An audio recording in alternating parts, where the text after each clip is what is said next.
Hi everyone, I just wanted to do a quick video to tell everyone about myself. Where did I come from? How did I get to where I got to today? So, I grew up in the United Arab Emirates in the city of Abu Dhabi. I went to Al Khabair school. I was there till I was around 12 or 13 years old. I then moved to a school called Shuaifat. Now Shuaifat's the school where you send your kids if you want them to go to NASA, right? And I was not a studious kind of child. So my parents had a lot of problems and they sent me over to the United Kingdom. I went to a boarding school called Newlands Manor. I managed to complete my A-levels and went on to university. I did a degree in international business and finance management. And during that period, I was doing part-time jobs here and there. And one of my best part-time jobs was working for a guy called Bhupi Singh. Bhupi, if you're out there, look where I got to, man. You never thought I'd make it. But yeah, I used to pack shelves in his convenience store in London, Hackney Road. Following that, I got a job in 7-Eleven. Most of you must have been into a 7-Eleven. It's your average kind of grocery store, normally located in every single neighborhood. There, I started pack shelves, worked my way up to being a supervisor and then a shift manager. I wanted to progress my career, so I joined a company called Safeways. Safeways is one of the largest supermarket chains in the world. I started on a management training program where you learn everything. You have to learn how to clean the floors, how to bake bread, how to cut meat, how do you actually put produce out on the shelf, and how do you take care of the produce so it lasts for the customer to use. From there I joined Tesco's as a regional manager, ran a number of stores around London, and that's where I decided, you know what, I want to go back and travel around the world. So I then did a number of jobs around the Far East, a little bit of consultancy contracts here and there in Singapore, Hong Kong and the Philippines. I worked for a number of the large organizations there doing bits and jobs here. If you know, in Hong Kong Festival Walk, I worked there on some of the leasing. If you go into Singapore and Plaza Singapura, some of the redistribution of the stores when the metro station came in, I worked on some of that. In the Philippines with the Ayala Group on the Makati Center, I actually signed M&S for them there. And then I moved to Barbados. Beautiful place, sandy beaches, wonderful people. I was the GM for a supermarket chain called Big B. Wonderful location, it was the life.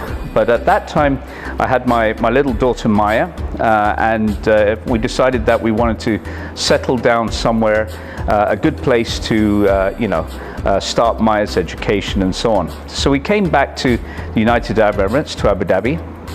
I worked for Sheikh Mohammed bin Rashid in Dubai, his establishment for SMEs. We started the Aswaq project, which is town centers dotted all around Dubai, anchored by a supermarket chain called Aswaq. So if you walk into their Mizza store, Nadal Hammer, or into their Murdif store, the actual designs that you see there, those are the ones that I did. From there I joined Surul Real Estate. I worked as their retail director and set up a number of their shopping malls and shopping centers. Around the mid-2000s, Aldar and Surul Real Estate, they merged. So I went on to join Aldar. I was there for about a year and a half.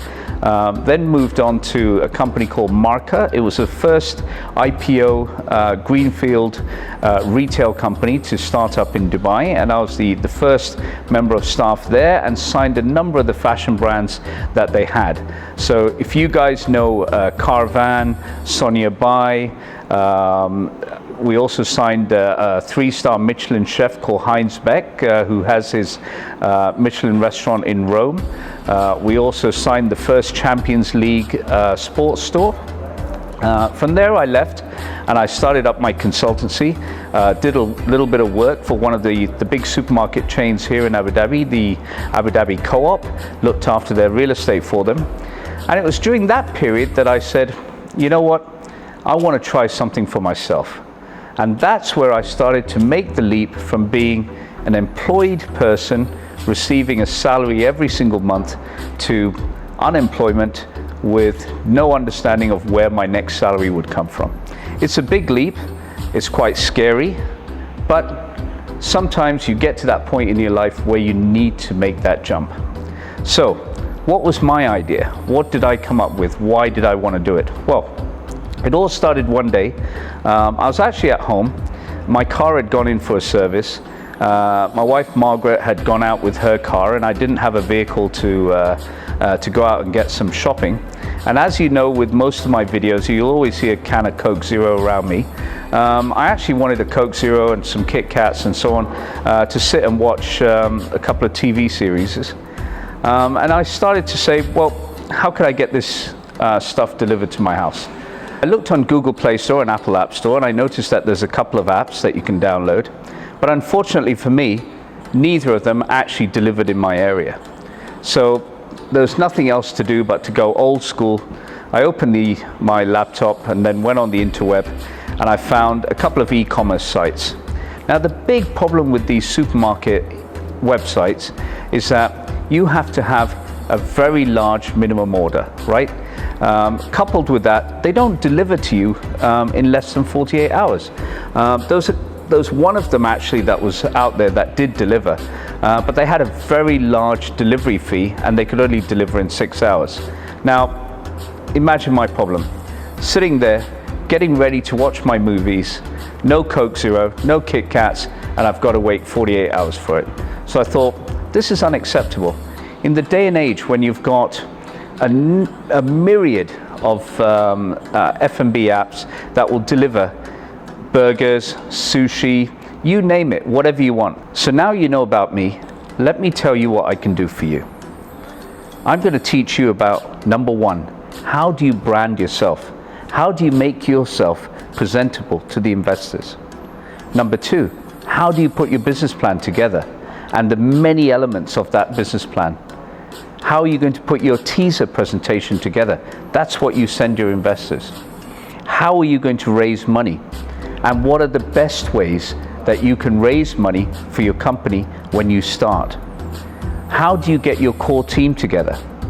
How do you work on getting that team to perform to where you want to go to? These are all things that I'm going to tell you in my next video. So, enjoy. It's time for that can of Coke, and I'll see you on my next video. Remember, subscribe. Watch me.